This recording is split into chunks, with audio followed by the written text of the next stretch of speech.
Here's the truth. 90% of people stay broke and overlooked, not because they're not smart, but because they never master two critical skills: money and communication.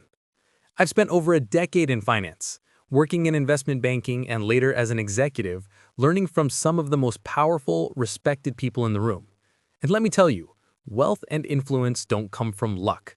They come from habits. So in this video, I'm going to share 13 habits that silently hold people back, financially and professionally. And more importantly, how you can break free from them starting today. And listen, stick around till the end, because once you put all 13 together, you won't just save money or sound confident. You'll completely shift how people see you and how you see yourself.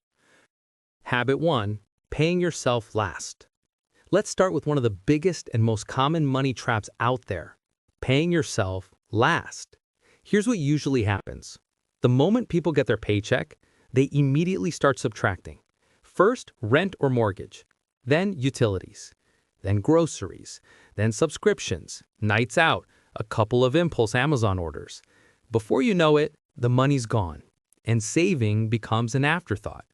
If there's anything left at the end of the month, maybe a tiny bit goes into savings. But if we're being real, most of the time, it's nothing. Now, when I first heard this concept in Rich Dad, Poor Dad by Robert Kiyosaki, it hit me like a truck. The wealthy don't play that game. They flip the script. They pay themselves first, at least 10% of whatever comes in, and they treat it like a non-negotiable bill. Almost like rent, but rent to their future self. Think about that for a second. When you pay everyone else before yourself, you're basically saying your landlord, Netflix, and the grocery store deserve to build wealth more than you do. And that's exactly why so many people stay stuck. Now, I know what you might be thinking. That sounds great, but I can't do that. I live paycheck to paycheck. I barely make ends meet as it is. I used to think the same way. Honestly, I resisted this habit for years. But here's what shocked me. When I finally forced myself to stash that 10% away before touching anything else, something crazy happened. I adjusted. I stretched the rest further than I thought I could. I cut back on small, meaningless expenses I didn't even miss: the random lunches, the late-night snack runs, the subscriptions I forgot about. And here's a kicker: I didn't even feel deprived. If anything, I felt more in control. Because for the first time ever, I wasn't living on fumes. I was building something. And let me share a quick story. A friend of mine who always said he couldn't save because he had too many bills finally decided to try this method with just 5%. He set up an automatic transfer on payday. 3 months later, he had a small emergency: car trouble. Normally, that would have sent him into panic mode, maxing out a credit card. But this time, he had cash ready. He told me it was the first time he felt like he was actually ahead of life instead of always scrambling behind it. Pause the video for 10 seconds. Ask yourself honestly, if I paid myself first this month, even just 5%, what would I cut back on? Write it down, because awareness is the first step. Habit 2. Getting comfortable with bad debt. This is where most people quietly dig their financial graves. Debt. And not the kind of debt that builds wealth, like a mortgage on a rental property or a loan that funds a profitable business. I'm talking about the kind of debt you swipe for dinners, gadgets, vacations, or that must-have pair of sneakers. Here's the problem. Once you normalize this kind of spending, it becomes a cycle. Swipe today, promise yourself you'll pay it off later, then swipe again. Before long, you're not buying things with money you have. You're buying them with money you hope you'll have. That's a dangerous game. Years ago, I made a personal rule that changed my entire relationship with money. If I can't buy it outright in cash, I don't put it on credit. Period. No exceptions. Why? Because credit card companies aren't in business to help you, they're in business to trap you. The average interest rate is over 22%. That means if you spend $1,000 on a card and only make minimum payments, that dinner or that new phone could end up costing you $2,000 or more by the time you're done. That's financial quicksand. And don't be fooled by the shiny bait they dangle: cash back, rewards points, miles. I've seen people obsess over earning a free flight while paying thousands in interest. That's like setting your house on fire so you can roast marshmallows. Let me give you a real example. Back when I was working in banking, I had a colleague who made six figures, a very comfortable salary. On the outside, he looked successful. Nice suits, the latest phone, expensive dinners. But behind the curtain, he was drowning in credit card debt. Why? Because he told himself, I work hard, I deserve nice things. Every purchase felt justified. The problem was, while his income was impressive, his net worth was negative. He wasn't rich, he was broke in disguise. And that's the trap. Debt convinces you you're living well, but in reality, it's stealing from your future. So next time you reach for your card, ask yourself, is this purchase worth paying double once interest eats me alive? Because that's exactly what you're signing up for. Avoiding bad debt is one thing, but what about when life blindsides you with something you couldn't plan for? That's where the next habit becomes absolutely critical. Habit 3, not having a safety net. Picture this for a moment. You wake up tomorrow and suddenly lose your job. No paycheck coming in. Rent, bills, groceries, car payments, all still waiting for you. The question is, how long could you realistically survive before panic sets in? For most people, the answer is less than a month, and that's terrifying. Living that close to the edge means one unexpected event, a layoff, a medical bill, even just your car breaking down, can send your entire life spiraling into crisis. I'll be honest, I've been there. Early in my career, I was earning good money, but saving almost nothing. When unexpected expenses came up, I scrambled. I relied on credit cards, I borrowed. Every emergency felt like a disaster because I didn't have a cushion. And it wasn't just stressful, it made me make worse decisions. I stayed in jobs longer than I should have, avoided risks and missed opportunities, all because I couldn't afford to take a hit. Everything changed when I started building a safety net, an emergency fund of 3 to 6 months worth of expenses. Suddenly, I wasn't making decisions out of fear anymore. I had breathing room. I had options. If I lost my job, I could take time to find the right job instead of jumping into the first offer out of desperation. If an emergency came up, I could handle it without going into debt. That shift gave me peace of mind that no amount of rewards points or flashy purchases ever could. And here's the beautiful part. It all ties back to habit 1, paying yourself first. You don't need to build a 6-month cushion overnight. You start small. Put aside 5 to 10% of every paycheck into a separate account you don't touch. Over time, it grows. At first, it feels slow. But once you cross 1 month, then 2, then 3 months of expenses saved, the confidence you gain is priceless. Let me give you a quick story. A prefirmany got laid off last year during company cutbacks. Almost everyone on his team went into panic mode, updating resumes, applying anywhere, taking jobs they didn't really want just to survive. But he had an emergency fund. You know what he did? He took 2 months off to travel, reset, and think clearly about what he wanted next. Then he landed a role that paid even more in a company he actually loved working for. That's the power of a safety net. It gives you the freedom to choose instead of settling.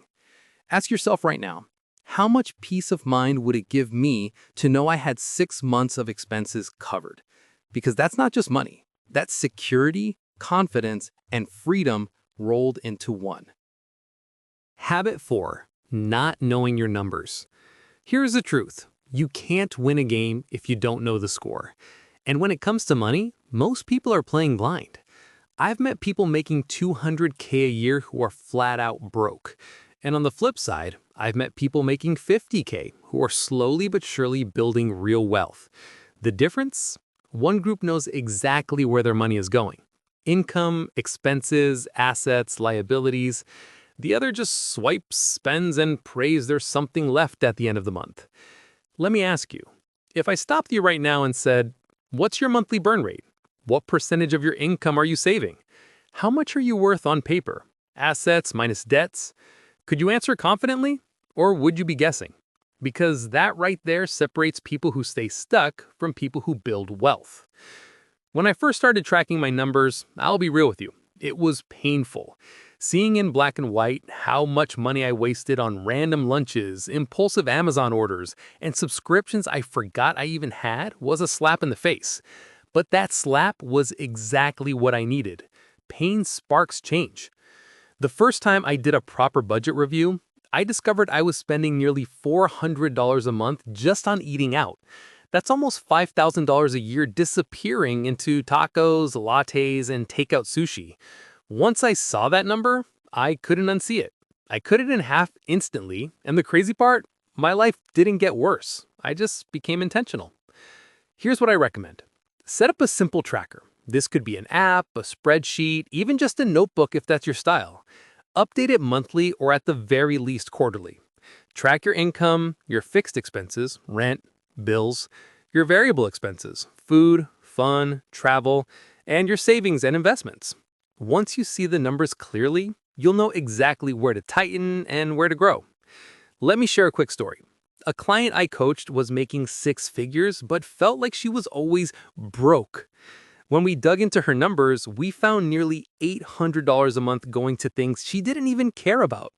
Unused subscriptions, delivery apps, and little purchases she barely noticed. Once she cleaned that up, she freed almost $10,000 a year to redirect into savings and investing. Within a few years, she had a down payment for her first property. And it all started with awareness. Numbers are just the beginning. Once you see them clearly, you realize it's not just the spreadsheets, it's also the lifestyle choices quietly draining your wealth. And that brings us to the next habit. Habit 5. Expensive hobbies. Here's the thing. We all need hobbies. We need outlets that bring us joy, relieve stress, and give us a break from the grind. The problem? For a lot of people, their so-called hobbies are actually just expensive spending habits dressed up as self-care. Some people treat shopping like therapy. Bad day at work? Buy new shoes. Feeling stressed? Order the latest gadget. Feeling bored? Add 3 treat-yourself items to your Amazon cart. And little by little, what could have been harmless fun becomes a pattern that quietly drains thousands of dollars every single year. I used to be guilty of this myself. After long weeks at work, I tell myself, I deserve this. I work hard. I've earned it. But here's the reality. That mindset was just me justifying spending money I didn't need to spend. And the kicker? The things I bought rarely made me any happier after the first 24 hours. The excitement wore off, but the bill remained. And let's be honest, marketers and social media are brainwashing us into this trap daily. Instagram and TikTok are flooded with people showing off luxury shopping hauls, must-have gadgets, or the latest lifestyle trends. Ads are designed to make you feel like spending equals happiness, or worse, that you're falling behind if you don't keep up. But here's what I noticed when I studied wealthy people up close. They flipped this habit entirely. Their hobbies often either make money or build skills. Instead of sinking hours and dollars into shopping sprees or expensive entertainment, they invest in things like real estate, the stock market, networking groups, or even hobbies that sharpen their professional edge. Public speaking, fitness, or learning a new high-value skill. Their hobbies compound, not drain. Let me give you an example. One friend of mine used to spend thousands a year on designer sneakers. Every drop, he was there, lining up or refreshing the page, ready to swipe his card. A few years later, he shifted gears and turned his sneaker passion into a business, buying, reselling, and eventually creating content around sneaker culture. That same hobby that once drained his account now earns him thousands every month. The difference wasn't the sneakers. It was the way he approached the hobby. And you don't need to turn everything into a business. Sometimes the shift is simply asking, does this hobby add joy and growth to my life, or is it just an expensive distraction? If it's draining your wallet and leaving you stressed later, it's not really a hobby, it's a habit in disguise. Habit 6. Focusing only on saving. This is where a lot of traditional financial advice falls short. People are told, just cut back, stop buying lattes, cancel Netflix, clip coupons, eat rice and beans forever. And yes, saving matters. It's important to plug the leaks in your boat. But here's the hard truth. Saving alone has a cap. You can only cut back so much before you hit a wall. Think about it. The maximum you can ever save is 100% of your income. That's the ceiling. But your earning potential, that's unlimited. That's why wealthy people don't just obsess over cutting costs. They focus on growing the other side of the equation, earning more. When I finally understood this, it changed everything. I stopped stressing about whether my $5 coffee was ruining my future. Spoiler, it wasn't. And started asking bigger questions. How can I make an extra $500 this month? What about $5,000 this year? What skill can I learn that doubles my income? And here's the beautiful part. When you combine smart saving and aggressive earning, that's when things really take off. Saving builds your foundation. It protects you from falling backwards. But earning, that's your rocket fuel. That's what launches you forward. Let me give you an example. One of my former colleagues was always fixated on saving. She tracked every penny, cut every subscription, and never splurged. But even with all that discipline, she barely moved the needle. Why? Because her income had flatlined. She was trying to squeeze water out of a stone. Contrast that with another friend of mine who focused on building new income streams. He started freelancing on the side, then turned one project into a small business. He still lived reasonably, sure, but his income kept climbing. Within a few years, the money he made from his side hustle outpaced his main job. Meanwhile, his savings grew automatically without him obsessing over every dollar. That's the mindset shift. Don't ask only, what can I cut? Ask, what can I create? Because creation scales. But here's the catch. No matter how much you save or earn, there's one expense that silently eats more of your money than all the others combined. And most people never even realize they're overpaying it. Habit 7. Overpaying taxes. Here's a reality most people never stop to think about. Over your lifetime, your single biggest expense probably won't be housing, food, or even healthcare. It'll be taxes. The problem is, most people just shrug, accept whatever number shows up on their paycheck stub or annual tax return, and pay it without question. They never stop to ask, is there a smarter, legal way to minimize this? Meanwhile, the wealthy are playing a completely different game. They use tax laws, structures, and accounts to make sure more of their money works for them instead of going straight to the government. For me, learning about tax-advantaged accounts like ISAs or Roth IRAs was a complete game changer. Up until then, I thought saving in a regular account was enough. But when I discovered I could invest in vehicles where my money wasn't just growing, but growing tax-free, it was like someone handed me the cheat codes. I was doing the same thing, saving and investing, but the outcome was massively different. Here's what most people don't realize. Taxes aren't something you just deal with in April when you file. They're something you can actively plan for year-round. Every decision, how you invest, where you keep your money, even how you structure your business or side hustle, has tax implications. Ignore that, and you'll overpay by thousands, even tens of thousands across your lifetime. Let me give you a story. A guy I knew earned a solid six-figure salary and prided himself on being a good saver. But he kept all his money in a standard savings account. No tax planning, no investment strategy. Meanwhile, another colleague with the same income maxed out his retirement accounts, leveraged deductions, and even set up a simple LLC for side projects that allowed him to write off certain expenses. The difference? One was handing over 30 to 40% of his money without question. The other legally redirected a chunk of that into his own investments. 10 years later, their net worths weren't even in the same ballpark. Imagine this. What if you could redirect even 10% of your tax bill into investments, assets, or causes you actually believe in? How much faster would you build wealth? How much more control would you feel over your money? Pay blindly, lose wealth. Money funneling into a government building. Plan legally, keep wealth. Money flowing into investments, assets, or charity. Now, here's the thing.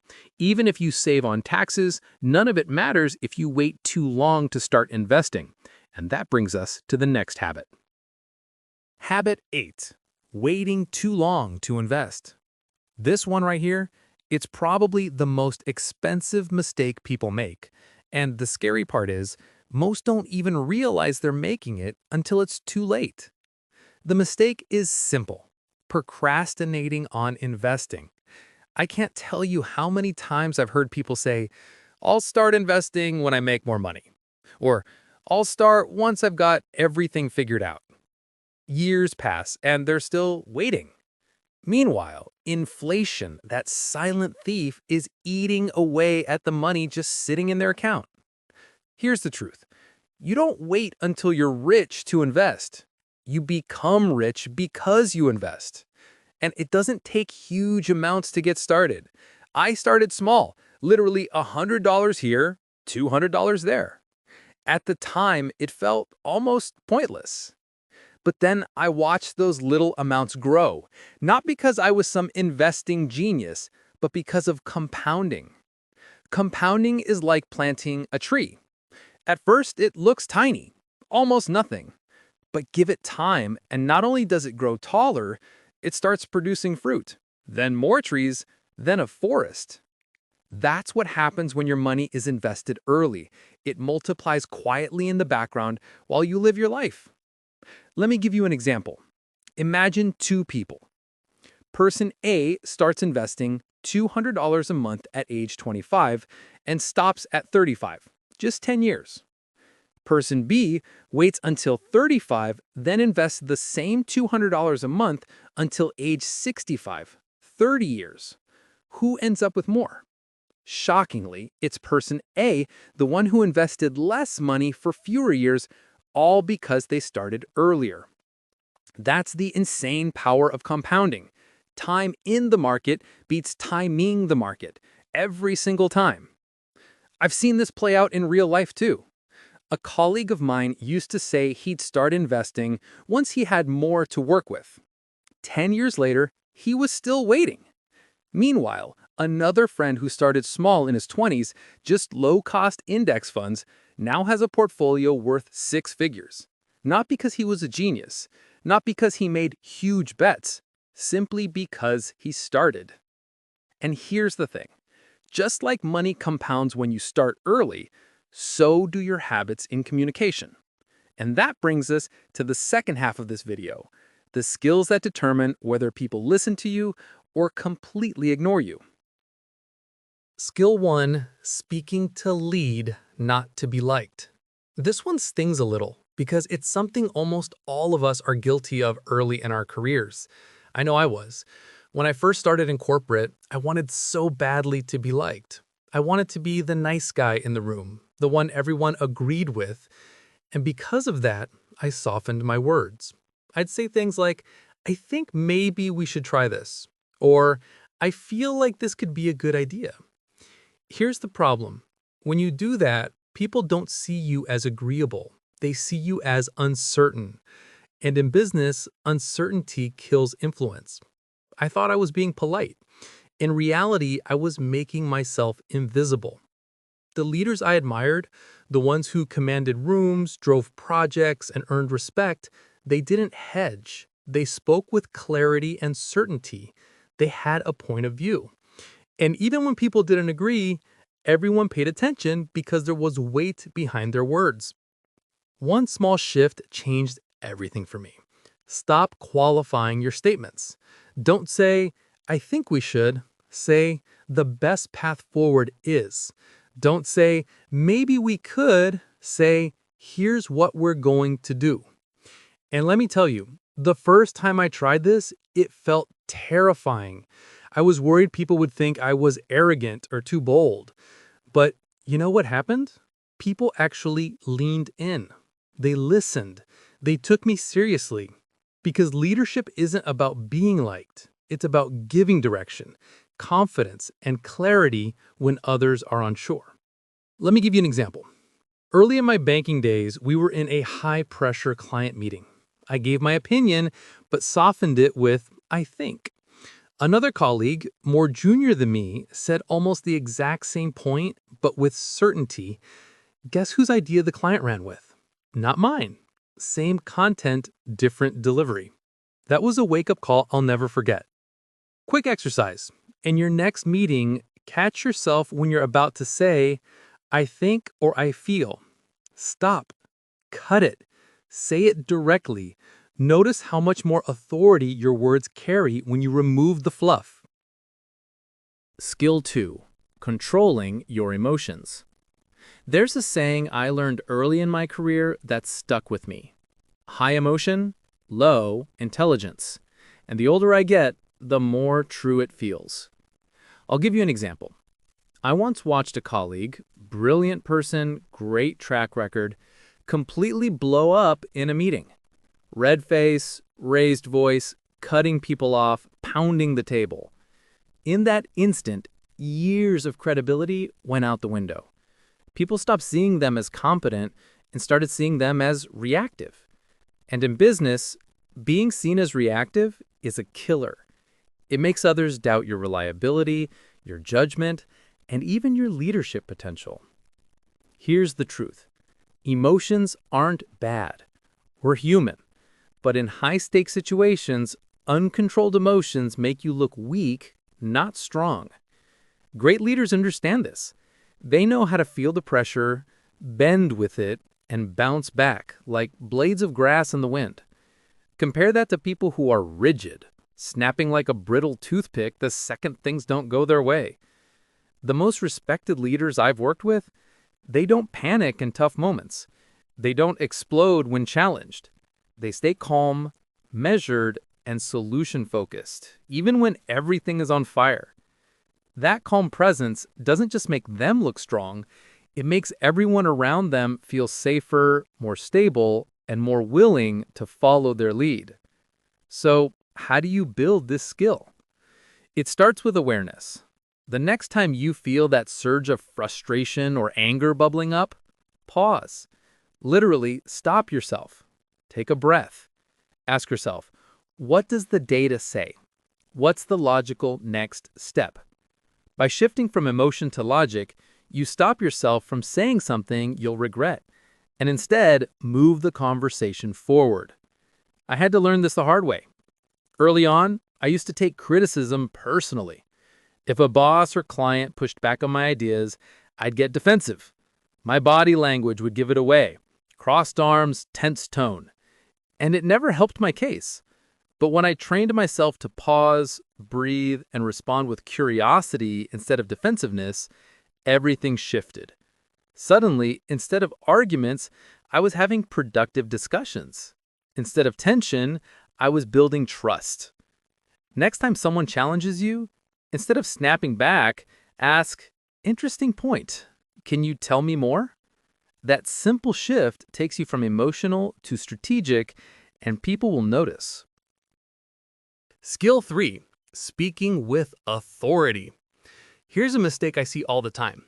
People think authority means speaking more, filling the room with words, dominating the conversation. But true authority isn't about volume or quantity. It's about weight. When you speak with authority, every word carries purpose. People stop scrolling on their phones. They lean in. They actually listen, not because you're louder, but because you're sharper. Here's the habit I built that completely changed the way people perceived me. Before I walk into any meeting, I ask myself 2 questions. Why am I here, and what's my target? If I don't have a clear answer, I don't contribute. Sometimes I don't even need to be in that meeting at all. That clarity transforms your presence. Instead of throwing out half-baked thoughts just to say something, you wait until you have a point worth making. And when you do speak, people pay attention because you've trained them to expect value from you, not noise. I'll give you an example. Years ago, I used to jump into conversations constantly. I thought being vocal meant being valuable, but all it did was dilute my impact. People started tuning me out because half of what I said didn't matter. Once I shifted to speaking less but with precision, the opposite happened. My words carried more weight. I didn't have to fight for attention anymore. It was given to me. Think of it this way. If someone talks nonstop, you start filtering them out. But if someone speaks rarely, yet every time they do, it's insightful, you hang on to every word. That's authority.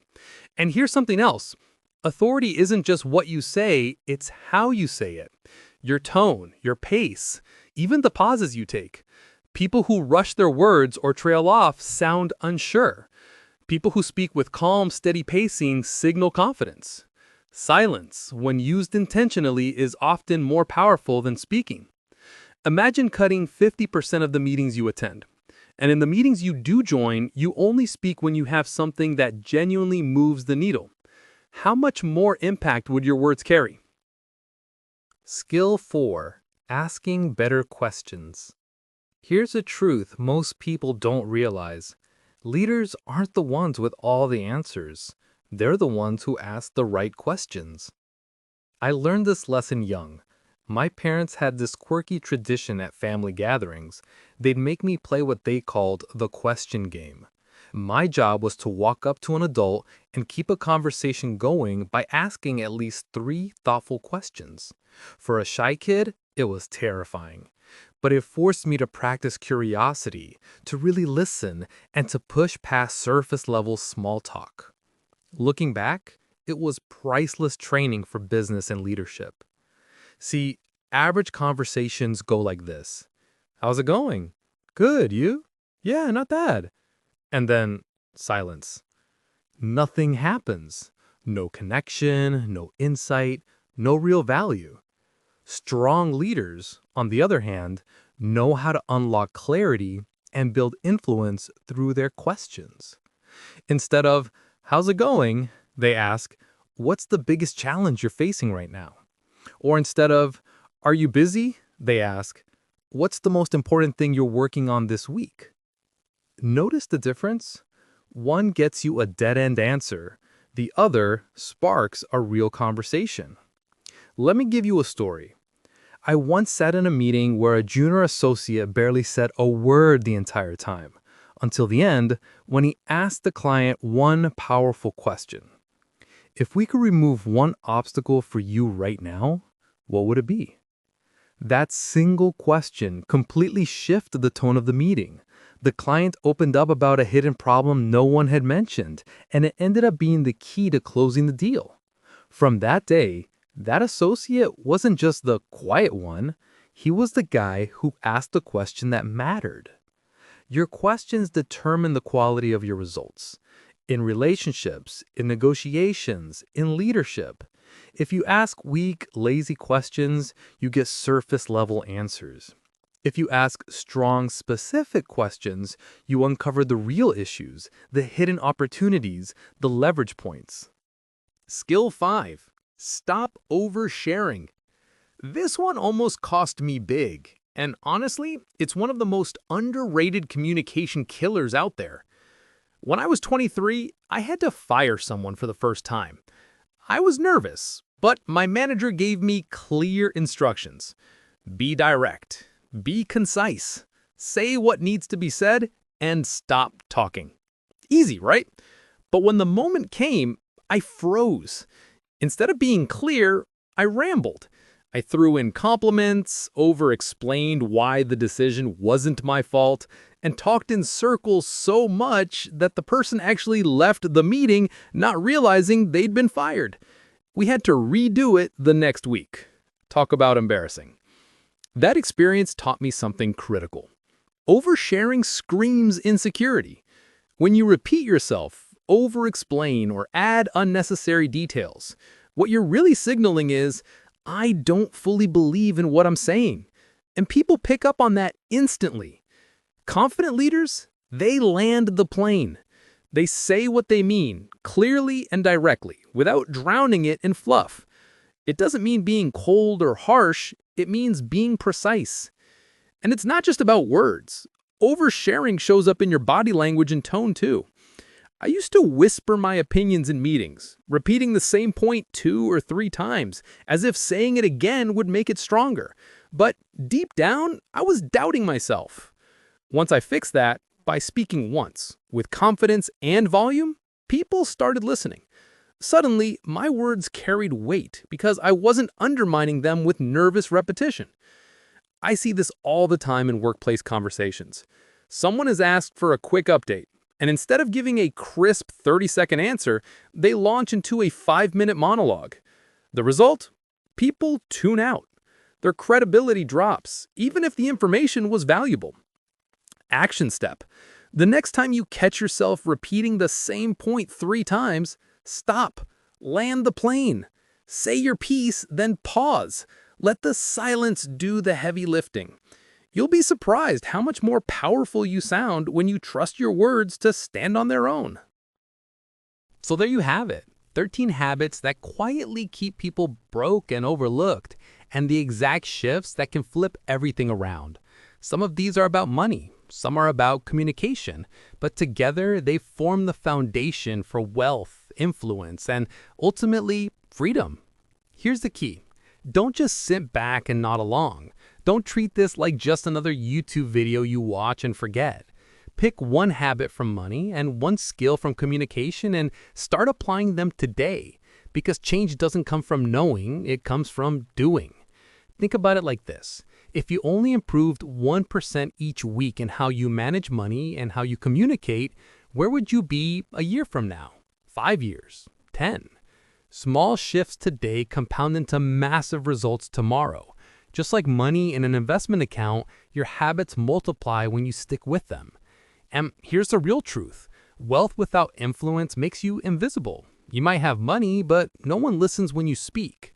On the flip side, influence without wealth leaves you powerless. People may respect you, but you'll always be dependent on someone else's resources.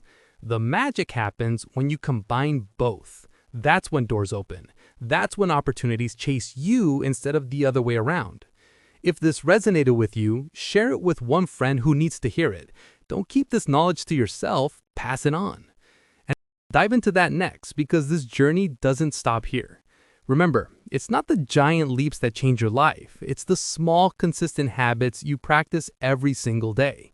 The moment you start paying yourself first, avoiding toxic debt, speaking with authority, and landing the plane, you're no longer just getting by. You're building a version of yourself people respect, follow, and invest in. Because at the end of the day, habits shape identity. And the identity you build today determines the opportunities you attract tomorrow. So start now. Build the habits, build the influence, build the wealth. Your future self is already thanking you.